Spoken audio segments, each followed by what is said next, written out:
මගේ නම M.N.M. රජීව්. මම ව්‍යාපාරිකයෙක්. මට වාහනයක් ගන්න උවමනාවක් තිබ්බා. ඉතින් මං වාහනයක් හොයමින් ඉන්නකොට තමයි ඩේවිඩ් පීරිස් මෝටර් කම්පැනි ආයතනයේ මේ වාහනේ මට දැනගන්න ලැබුණා. ඊට පස්සේ මම බත්තරමුල්ල ෂෝරූම් එකට ගියා. මම වාහනයක් ටෙස්ට් ඩ්‍රයිව් එකක් කරලා බැලුවා. වාහනේ අනිත් ෆීචර් ගැන ඩේවිඩ් පීරිස් ආයතනයේ හොඳ එක්ස්ප්ලেইন එකක් ලබා දුන්නා. performance වලින් බැලුවොත් හොඳ performance එකක් තියෙනවා.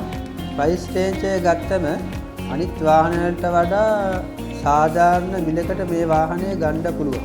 මම මේ වාහනය ගන්නට කලිනුත් ගත්තට පස්සේ ඩේවිඩ් පීරිස් ආයතනයේ මට ලොකු සහයෝගයක් ලබා දුන්නා.